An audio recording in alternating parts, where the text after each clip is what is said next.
Olá, muito boa noite para você. Chuva forte provoca alagamentos em Patos de Minas.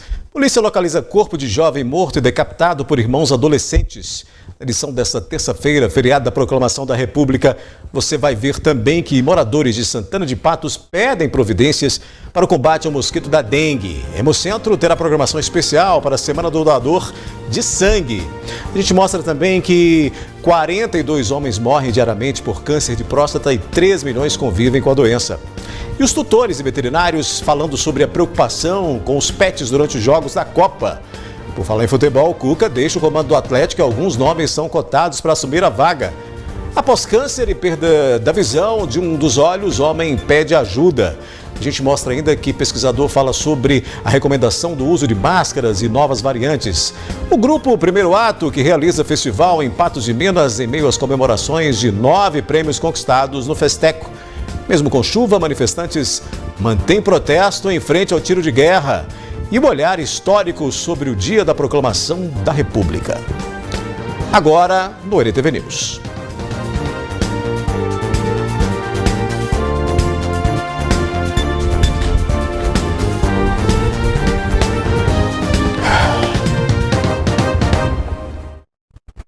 Quatro adolescentes foram apreendidos e um jovem maior de idade foi preso por matar, decapitar e ocultar o corpo de um rapaz de 20 anos em Guarda dos Ferreiros, distrito de São Gotardo, nesta segunda-feira.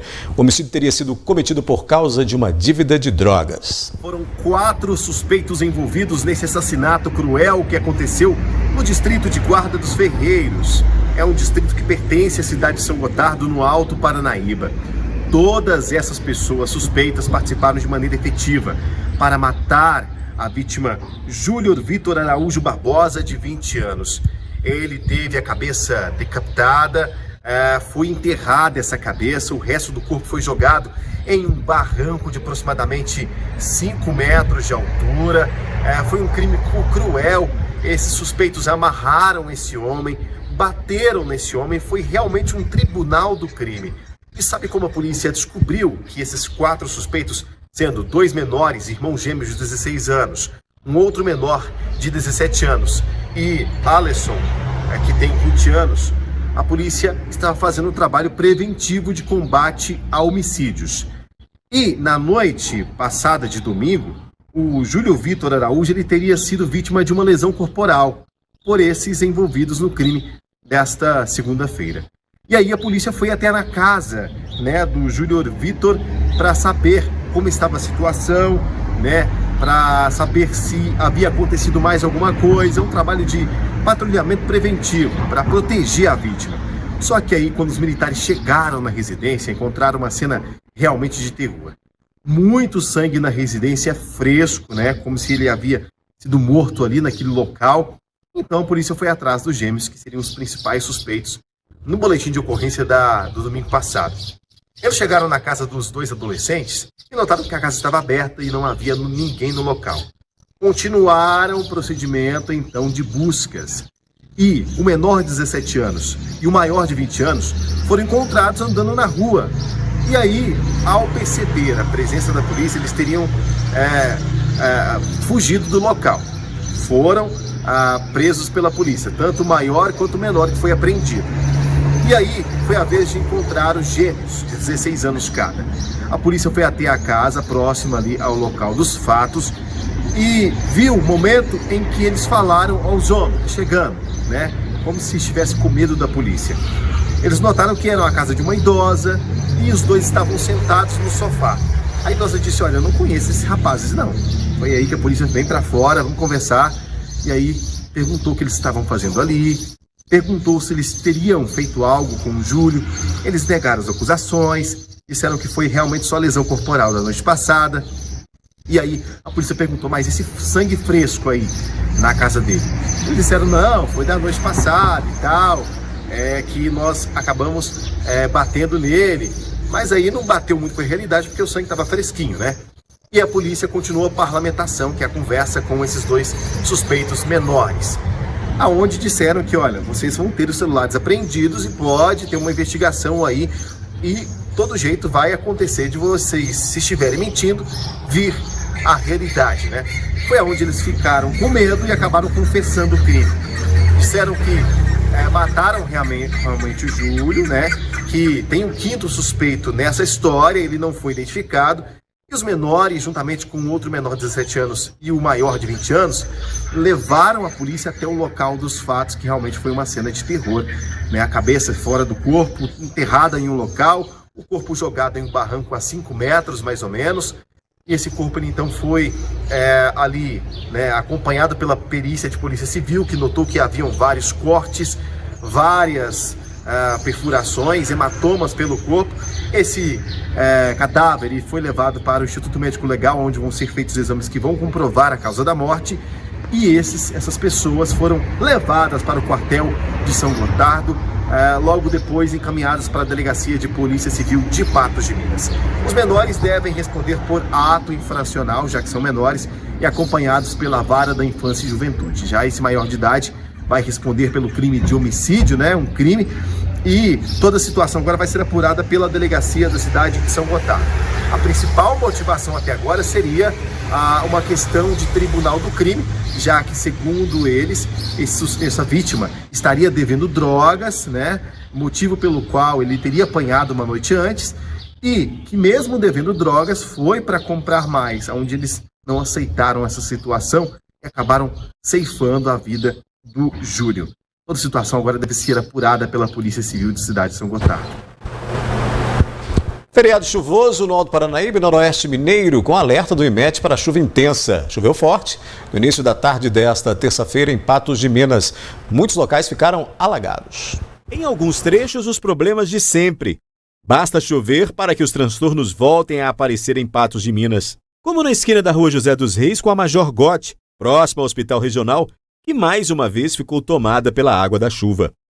Ou nas proximidades do Shopping Center, onde vários locais voltaram a ficar alagados. Em meio ao trânsito, motoristas preferiram fazer o retorno a correr riscos provocados pelo alagamento desta rua. Na Avenida Fátima Porto, o volume de água no córrego do Monjolo novamente transbordou, neste ponto, do cruzamento da avenida com a via que dá acesso à prefeitura.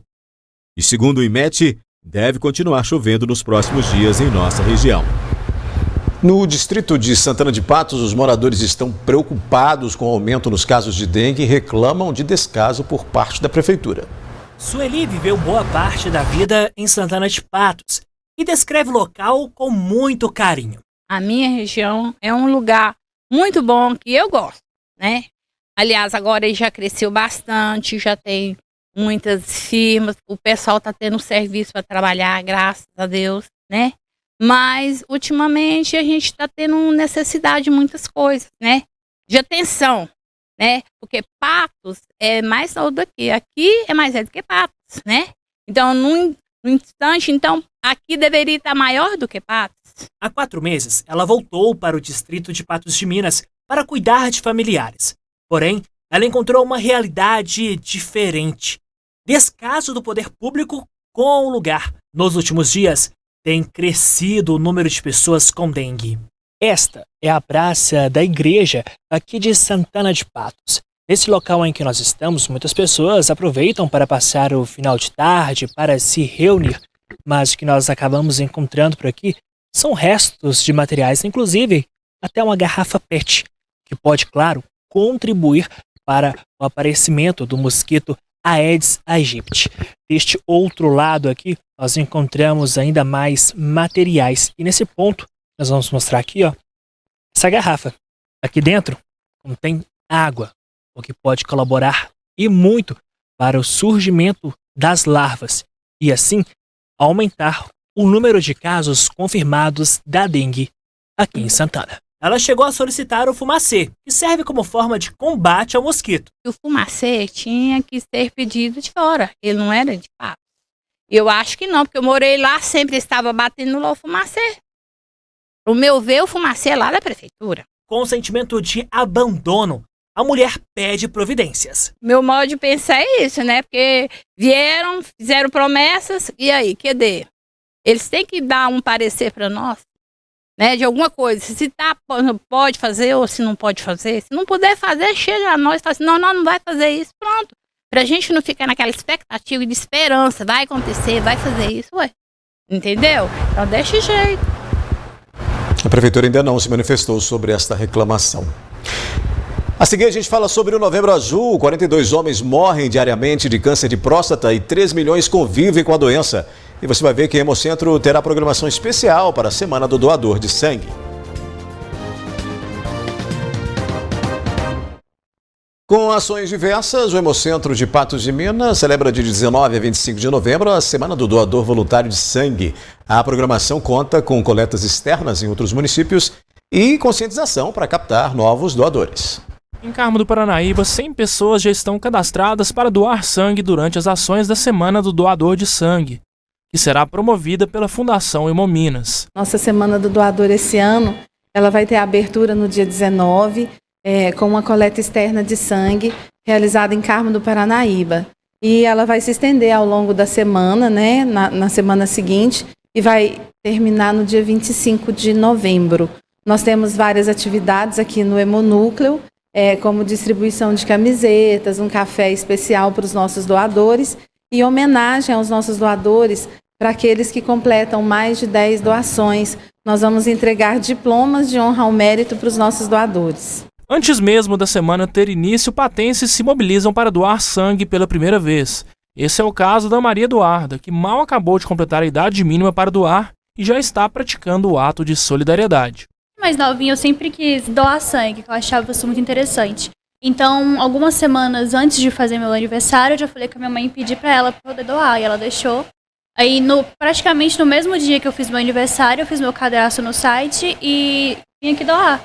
Outra jovem que decidiu doar pela primeira vez é a Isabela, que ainda desmistifica o ato para quem tem medo de agulhas. Se já fez tatuagem, já furou a orelha, ou assim, já machucou, já bateu o dedinho na quina do sofá, tá tranquilo, é bem menor a dor, é bem tranquilo, e se você tem medo de olhar, é só virar.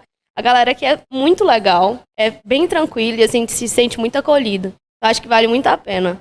E o sentimento é muito bom de estar aqui. Mesmo com a movimentação, diversos tipos sanguíneos estão em falta no Hemocentro de Patos de Minas. Nossas reservas de O estão críticas, né? Ele é o sangue com maior dificuldade, até o número de doadores ser menor e devido à sua saída. Ele é hoje é o sangue dos que mais saem, né?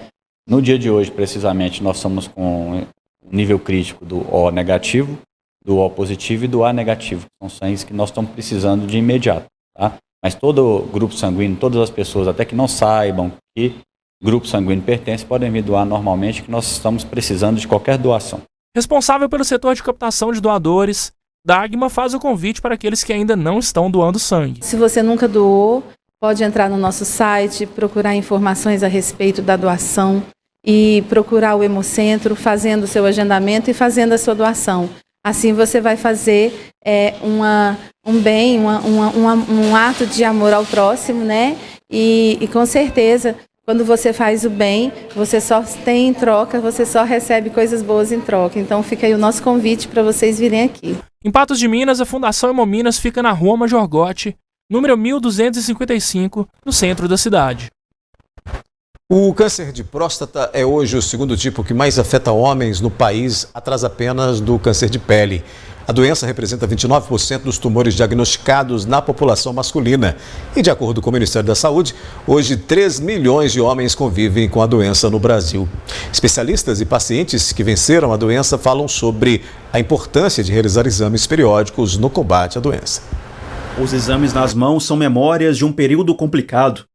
Aguinaldo recebeu a notícia de câncer de próstata em 2018, fez radioterapia e hoje está firme e forte graças ao diagnóstico precoce feito em uma campanha no Novembro Azul. Quando me encaminharam para o médico que ia fazer a cirurgia, ele falou comigo o seguinte, falou, não, você pode ficar tranquilo, você descobriu ele a tempo, isso aí foi me tranquilizando mais, entendeu? E ele me passou também as consequências que teria, talvez, pós a cirurgia. Aí eu fui ficando um pouco mais tranquilo, entendeu? O presidente da Sociedade Brasileira de Urologia em Minas Gerais conta que alguns pacientes só procuram ajuda médica quando surgem sintomas, estágio em que a doença já está avançada. Infelizmente, ainda se depara hoje, o paciente procurando com dor lombar ou dor na coluna, quando você vai ver metástase óssea do tumor de próstata. um dos sítios primários de metástase do câncer de próstata. E aí, nesse caso, tem como tratar, mas cura não existe mais, na maioria dos casos. Então, assim, a gente tem que conscientizar que o exame tem que ser feito antes de se sentir alguma coisa, tá? De maneira regular, mas não espere. Começou com 45 anos, todos os homens devem começar a fazer exame anualmente. O câncer de próstata é o segundo tumor mais comum entre os homens no Brasil, só perde para o câncer de pele. Até o fim deste ano, serão 65 mil novos casos registrados, alguns já em metástase, que é quando a doença se espalha por outras partes do corpo. O diagnóstico precoce é fundamental e o tratamento pós-operatório, quando necessário, também é importante para garantir a qualidade de vida. A enfermeira apresenta um aplicativo fruto de pesquisa das Universidades Federais de Minas e de Goiás. Nele, o paciente é orientado a fazer exercícios para fortalecer a musculatura pélvica.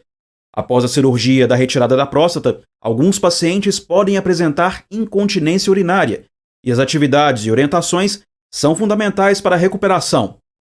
O aplicativo YouProst só pode ser usado com acompanhamento dos profissionais de saúde, e é uma ferramenta que substitui os materiais impressos que eram usados até então. Tem até depoimentos de outros homens para incentivar o tratamento pós-operatório.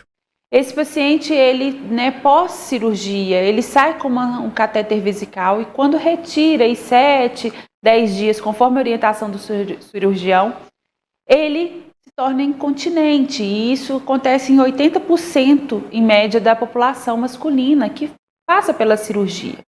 E isso tem um grande impacto na qualidade de vida desses homens, E aí o YouProst, esse é o grande expectativa, nós pesquisadores, de assessorar os profissionais de saúde e o paciente nesse processo de reabilitação da incontinência. E você deve ter reparado que esse aí, fazendo os exercícios, é o Aguinaldo.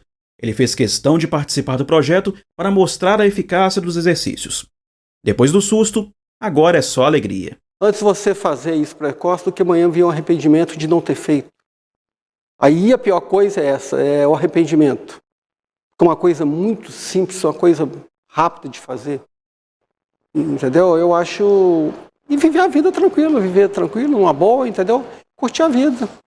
E continuar com o meu acompanhamento, entendeu? E o que eu puder ajudar as pessoas, eu vou continuar ajudando. No próximo bloco aqui do News, Grupo Primeiro Ato realiza festival em Patos de Minas em meio às comemorações de 9 prêmios conquistados no Festeco. Cuca deixa o comando do Galo e alguns nomes são cotados para assumir a vaga. E você vai ver que tutores e veterinários falam sobre preocupação com os pets durante os Jogos da Copa do Mundo.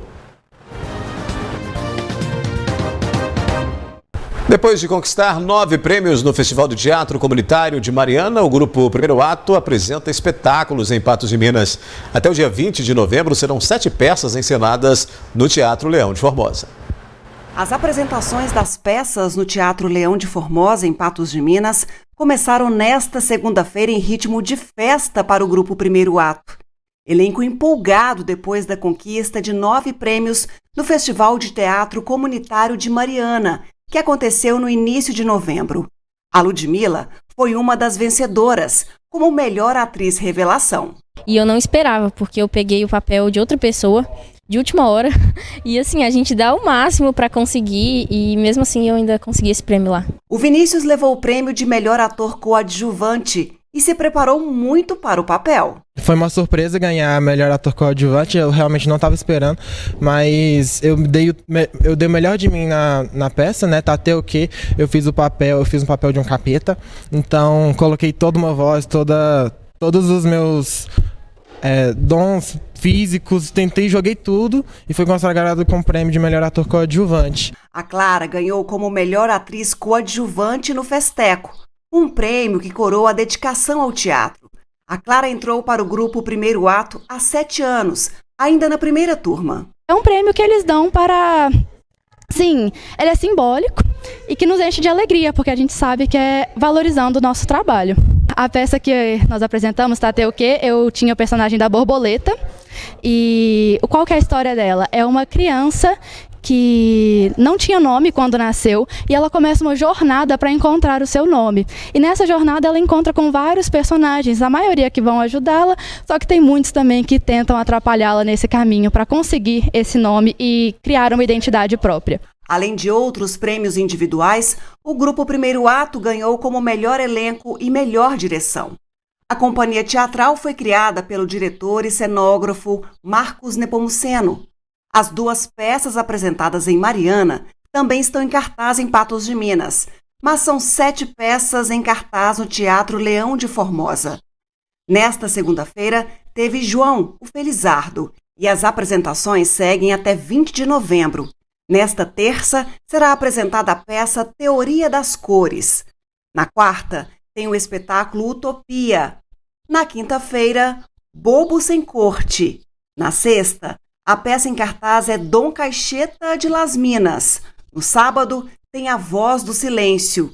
E para fechar o festival em Patos de Minas, no domingo, tem o espetáculo O Mar. A gente se preparou o ano inteiro para isso, né? A gente se preparou tanto para ir para competir quanto agora para vocês. E assim, são as peças a semana inteira e todo mundo tá se preparando há muito tempo já. As roupas foi a gente mesmo que pensou do grupo. A gente às vezes pintou, colou alguma coisa, foi tudo a gente. Cenário, a gente também que pensou juntamente com o Marcos.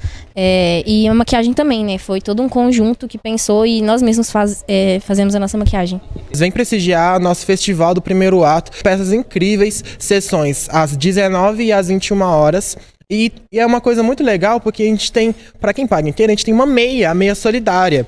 Traz 1 litro de leite que você paga meia, olha só que legal. E vem assistir a gente, vem assistir as nossas outras peças, que vocês não vão se arrepender, vai ser super legal. Pode esperar, assim, muita risada, você fica muito contente com as peças. São peças, assim, engraçadinhas, que mexem com a gente, né, igual quem tem criança, assim, as crianças adoram e até a gente, né, a gente também fica muito feliz em atuar e trazer arte. Vale muito a pena conferir, né? Como os atores disseram, as apresentações são em 2 sessões, às 7 e 9 da noite. E o valor da entrada é de R$20 inteira, R$10 meia. E se você levar 1 litro de leite, paga R$10 na meia solidária. A Copa do Mundo começa no próximo fim de semana e o evento esportivo chega acompanhado de muita vibração por parte dos torcedores. No entanto, as comemorações preocupam veterinários e tutores de pets que sofrem com o barulho provocado pelos fogos de artifícios. Dentre animais resgatados que estavam em situação de maus tratos e até ganhados, a Rosimeire começou a amar os cãezinhos que ela tem. Hoje são vários na casa dela e cada um com uma história. Nos próximos dias, a preocupação da Rosimeire é com a Copa do Mundo no Catar. A preocupação nem é com a torcida pelo time brasileiro, mas sim com os fogos de artifício com estampido. A Lindinha, menorzinha, eu cato ela no colo e seguro. Ela fica bem alterada. Então eu pego, acolho no colo, assim, tampo os ouvidos, porque o animal, a audição dele, ela é extremamente maior do que, né, a nossa audição humana. Então a gente tem que pensar, né? O ano passado, por exemplo, no Réveillon, o animal do meu amigo morreu infartado por causa dos fogos de artifício, né, na passagem de ano. De acordo com essa médica veterinária, o sistema auditivo do cão é muito mais sensível se comparado a dos seres humanos. E por esse motivo, muitos se sentem desconfortáveis com o barulho extremo. O barulho que a gente ouve, eles ouvem muito mais alto do que nós. Então, por isso que eles assustam tanto. É algo que eles não estão acostumados todo dia a ficar ouvindo, né? E assim como os animais, a gente também vê muitas pessoas, né, que têm autismo, por exemplo, também sofrem muito com esses barulhos de fogos. A gente sabe, alguns lugares tem, né, a lei para evitar os fogos com estambido, tudo, mas mesmo assim a gente vê que as pessoas conseguem comprar e não tem essa consciência. Após muita discussão, no final do ano passado, vereadores aprovaram em Patos de Minas um projeto de lei de autoria do vereador José Eustáquio de Faria Júnior, do Podemos, que proíbe a comercialização e uso de fogos de artifício com estampido. O objetivo principal é acabar com os transtornos para enfermos, portadores de necessidades especiais e animais domésticos. O uso dos fogos de artifício com estampido gera, além de medo nos animais, uma fuga em massa dos pets. Os animais também podem sofrer com infarto devido ao barulho. Eles fogem porque eles tentam sair daquele barulho, né? Além do medo, da adrenalina que eles ficam, então eles tentam fugir daquele barulho, então eles tentam correr para qualquer lugar. Então é onde acontece de cães pularem janela, tentarem pular portão, e em muitos casos, né, eles conseguem fugir de casa, e aí muitas pessoas perdem esses animais. Em alguns casos também, principalmente de cãozinho que tem problema cardíaco ou algum outro comorbidade, ele tem mais o risco também de ter algum problema em relação a uma parada cardíaca, por causa o medo é tanto, a adrenalina é tanta que pode acontecer. A gente já teve casos, né, da pessoa chegar em casa e deparar com um animalzinho em óbito. Muitos também se machucam, na tentativa da fuga eles se machucam. A veterinária dá algumas dicas que podem amenizar o desespero dos animais nesta época do ano. Porém, o bom senso é o melhor remédio para os pets. Temos hoje no mercado algumas medicações que são homeopáticas, que são medicamentos naturais, que a gente pode estar utilizando, que ajuda nesse sentido da ansiedade do animal e medo. Porém, esses medicamentos que são naturais, a gente tem que fazer uso um tempo antes. Pelo menos um mês antes, uns 15 dias antes do acontecimento. Então, assim, a pessoa que sabe que o animalzinho tem esse medo já tem que preparar antes. E a gente tem outras opções também, como colocar a televisão ligada, com a pessoa conversando, então eles já iam adaptando com barulho um pouquinho mais alto.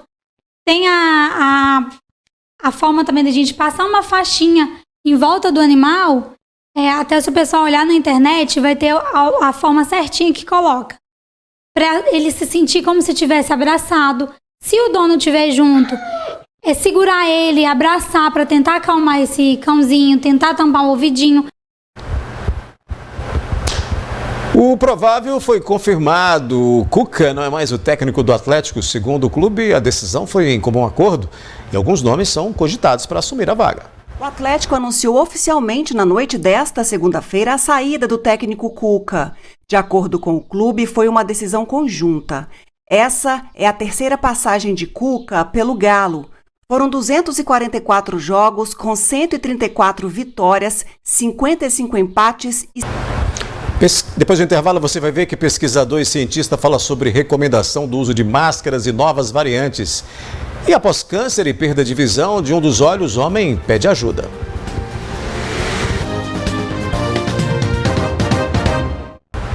Em meio ao aumento no número de casos de Covid-19 em diversos estados, a Secretaria de Vigilância do Ministério da Saúde e a Associação Médica Brasileira recomendaram o retorno do uso de máscaras de proteção. Especialistas alertam para a importância da vacinação. 57.825 novos casos e 314 óbitos provocados pela Covid-19 foram registrados no período de 6 a 11 de novembro no país.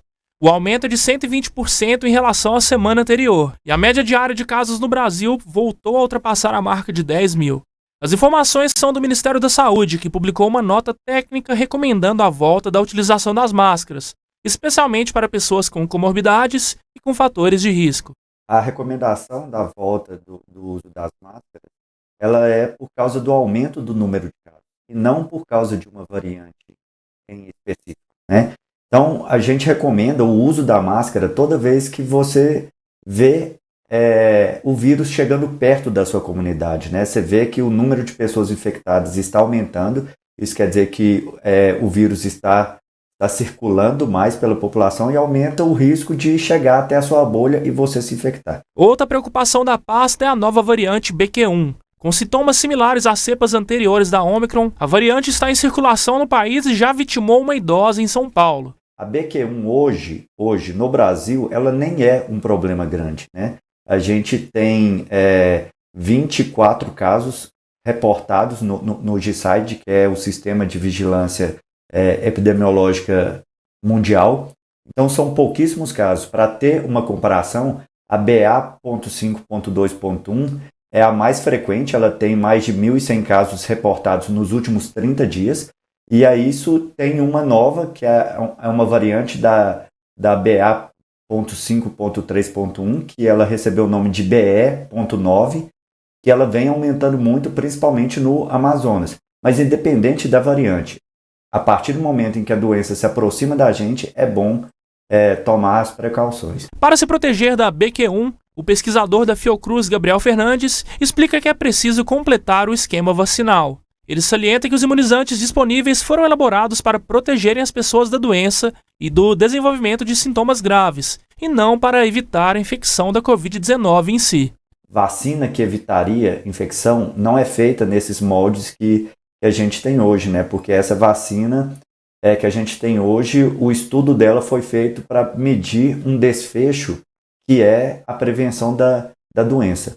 Então, talvez em algum momento mais para o futuro, quando as coisas estiverem mais calmas, a gente tenha tempo para desenvolver uma vacina que possa impedir a infecção, mas não é o caso dessas vacinas que a gente tem hoje. E nem tem demanda suficiente para criar uma nova vacina a cada vez que o vírus muta. Agora a gente mostra a situação de um morador de Patos de Minas que faz apelo em busca de ajuda após ter a aposentadoria cortada e ter perdido a visão em um dos olhos. Sem poder trabalhar, falta até alimentação. Foi há cerca de 5 anos atrás que seu Nonato descobriu a doença. Em primeiro momento, ele pensou que se tratava apenas de uma irritação no olho. Esse câncer apareceu uma carninha dentro do meu olho, aí foi crescendo, eu fui deixando, achando que era coisa à toa, agravou, estourou lá dentro, pegou sair sangue, aí fui no médico, eles me mandaram para fora. Aí eu fui para Belo Horizonte, cheguei lá, era câncer. Perdi o olho. Fiz 75 sessões de radioterapia. Há cerca de 3 meses atrás, a vida do seu Nonato era tranquila, normal.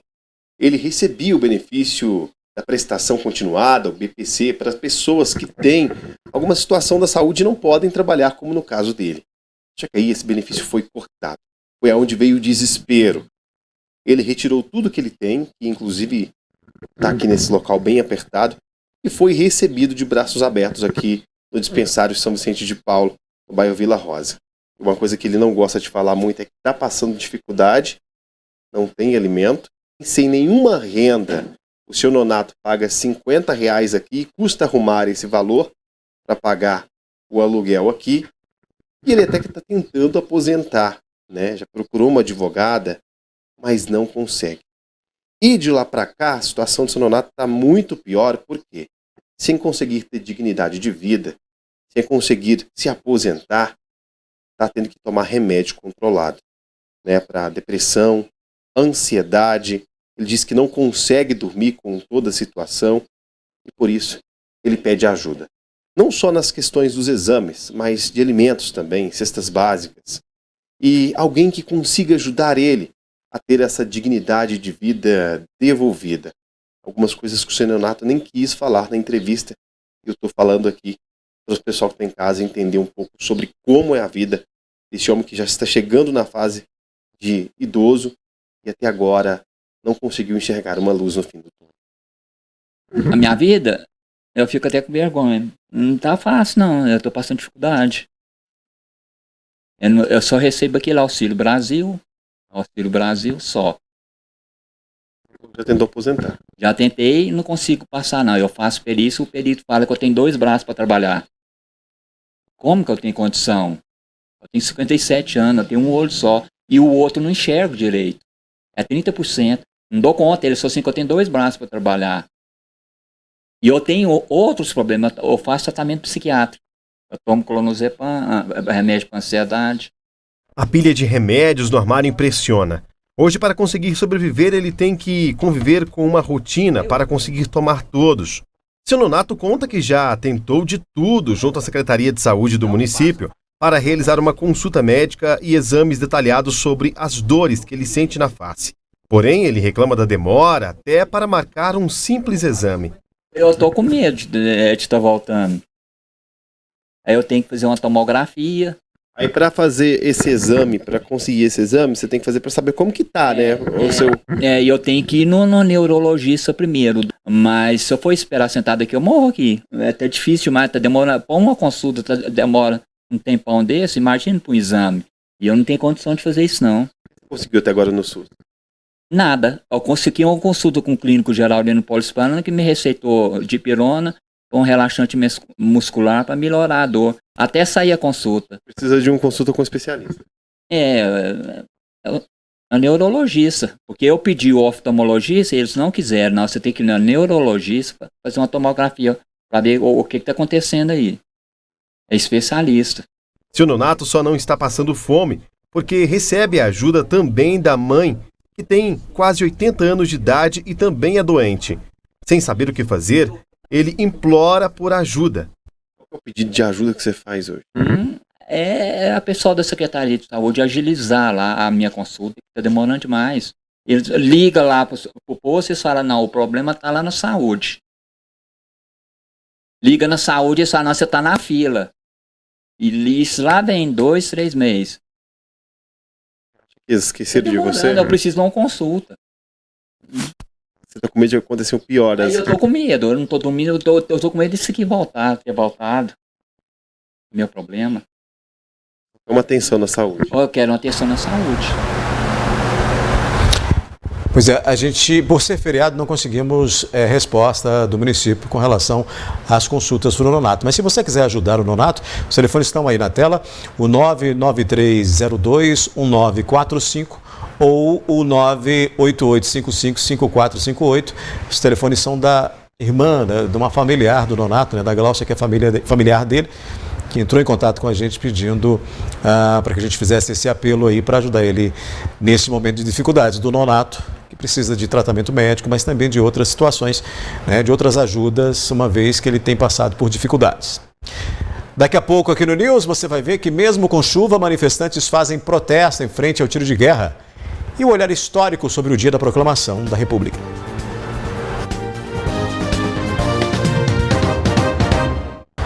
Agora sim, a gente mostra que o técnico Cuca se despediu do Atlético Mineiro, deixa o cargo e tem nomes aí sendo cogitados para assumir a vaga. O Atlético anunciou oficialmente na noite desta segunda-feira a saída do técnico Cuca. De acordo com o clube, foi uma decisão conjunta.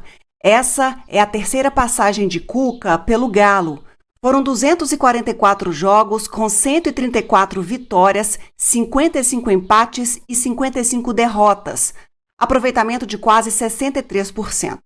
A passagem brilhante de Cuca em 2021 não se repetiu em 2022.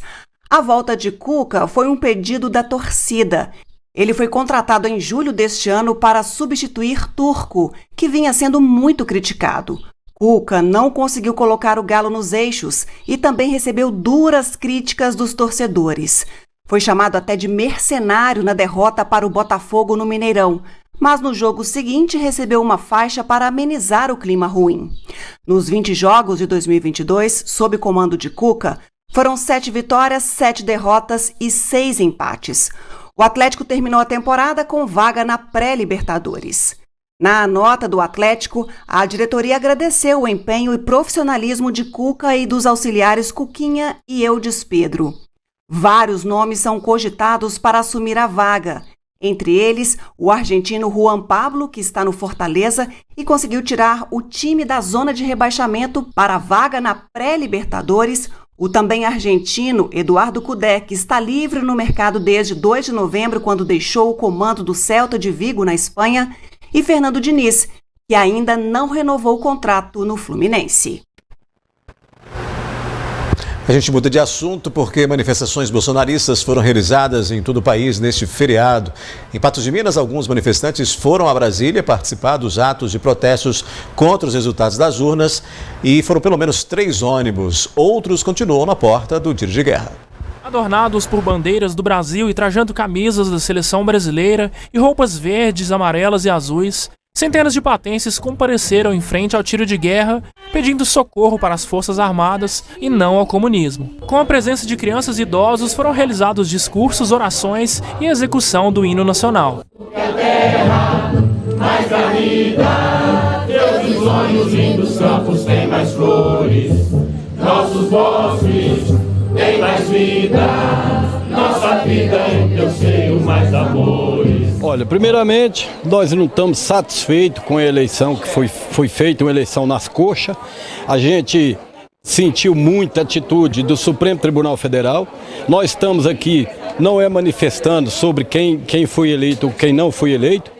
Estamos aqui manifestando o contrário à eleição. A eleição foi uma eleição escondida, uma eleição traída, uma eleição que não condiz com a realidade. Até hoje, o Supremo Tribunal Federal não conseguiu entregar para as Forças Armadas os códigos da eleição. O manifestante Reis Teles é um dos patenses que pede pela lisura das eleições. A gente está aqui lutando para que o nosso país não vire uma Venezuela, lutando para que nosso país, nosso agronegócio, continue como estava vindo, porque para trás nós estávamos sofrendo e trabalhando na agricultura, trabalhando no vermelho. Hoje, com a presença do atual presidente da República, nós saímos do vermelho. Então nós não queremos uma Venezuela, não queremos passar fome, não queremos ver o povo sofrer, não queremos dividir nossa casa com comunista. Então por isso que nós estamos trabalhando aqui. A manifestação teve início pela manhã e graças às tendas erguidas no local, os participantes puderam se abrigar da chuva. Aqui a causa é única, né? Não está defendendo partido, nem religião, nem interesse individual.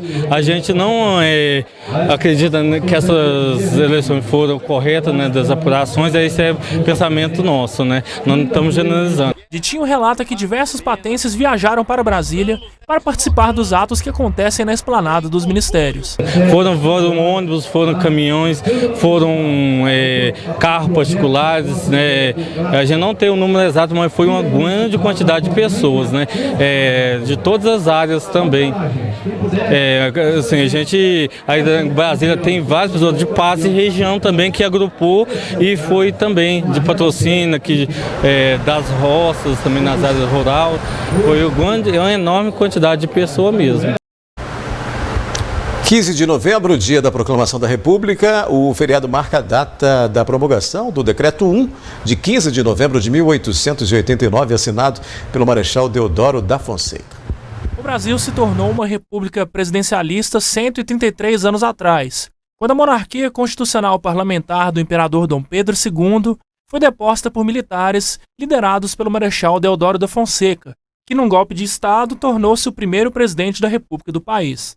Para o professor de História Arthur William, um dos motivadores do surgimento da República no Brasil foi o fato de que nos anos finais do Império ocorria uma campanha abolicionista. Essa campanha pelo fim da escravidão é uma campanha articulada por um movimento social que conseguiu se articular nacionalmente e proporcionou a criação de uma esfera pública de debates, que fazia comício, que fazia meetings, que fazia atuação na imprensa, que realmente começou a movimentar a vida política do Império a partir de baixo. Ou seja, um movimento protagonizado por camadas médias, trabalhadoras e pelos próprios escravizados. Ele pondera que o movimento abolicionista criou um clima de mobilização que posteriormente seria aproveitado pelos republicanos e militares, e que a república que ali emergia contraditoriamente encontrou dificuldades de criar uma noção republicana de cidadania num país em que acabava de abolir a escravidão. Você tem uma descentralização do poder, dando protagonismo para os estados, a colocação de um estado que agora é laico, a extinção de algumas instituições da monarquia, como o poder moderador, o Senado vitalício, isso tudo vai caindo por terra. Mas o mais interessante é socialmente. A Hebe Matos, uma historiadora da UFJF, ela coloca o seguinte: a mudança é tão rápida que em coisa de 2 anos, uma monarquia onde se expunha os instrumentos de tortura para castigos dos escravos nas lojas do Rio de Janeiro, de repente vira uma república cuja origem do poder se fundamenta, pelo menos formalmente, no voto popular.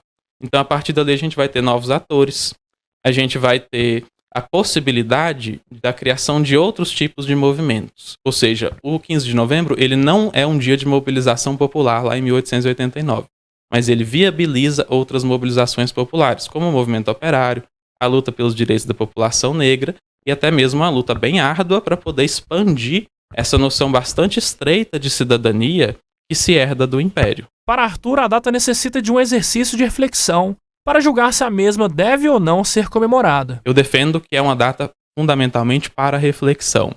E isso o telespectador pode colocar em cena, historicizar de 2 formas. A primeira é que o regime republicano que surge, ele promove um esquecimento sobre as lutas sociais que aconteceram durante o regime monárquico. Então pensemos, o hino da proclamação da República, ele coloca que nem se lembra que havia escravos, e ele está dizendo isso 2, 3 anos depois da abolição. Então é interessante pensar que esse período republicano que surge também é em grande medida, um período de pós-abolição. Justamente que aí a gente vai poder questionar essa noção de igualdade que é trazida pela República. É uma igualdade jurídica.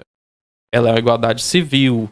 Na prática, ela funciona como uma espécie de ficção que não corresponde à realidade material das pessoas lá naquela primeira república, principalmente as pessoas negras e pobres. Num ano marcado por manifestações políticas de cunho patrióticos, outra reflexão levantada por Arthur é sobre a produção simbólica associada à República. Se hoje a gente vê a bandeira nacional sendo muito exposta, sendo muito disputada, é interessante lembrar que essa mesma bandeira, ela mantém a estrutura simbólica da bandeira monárquica. Que o verde e o amarelo, na verdade, o verde é a representação da Casa de Bragança, portuguesa, e o amarelo é a representação da Casa de Habsburgo, que é austríaca. Além disso, o lema Ordem e Progresso, que está inscrito na bandeira, ele é, na verdade, um corte de um lema positivista que dizia o seguinte: é preciso ter o amor como princípio, a ordem como base e o progresso como fim. Não é por acaso que nessa produção simbólica se corta exatamente o amor.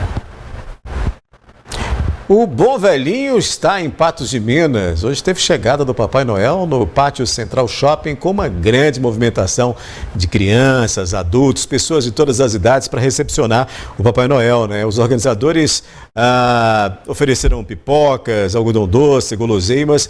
Claro, muita diversão aí na chegada do Papai Noel em Patos de Minas. Símbolo comercial do Natal, né? Que já vai dando esse clima natalino em meio aos patenses, fomentando o comércio, né, aquecendo as vendas aí para a melhor época do ano para os lojistas em Patos, em qualquer lugar do mundo. É o Natal o momento ideal para vendas, né, quando o comércio se recupera aí de qualquer outras dificuldades que tiveram durante o ano, mas no Natal que o comércio geralmente vende muito mais, né? E teve recadinho do Papai Noel aí, confira. Ho, ho, ho! Feliz Natal para todos! Ho, ho, ho, ho! Tá certo. O NTV News fica por aqui, mas volta amanhã às 19 horas. Eu te encontro amanhã também, às 11h30 da manhã, no 30 Minutos. Um abraço, boa noite e até amanhã.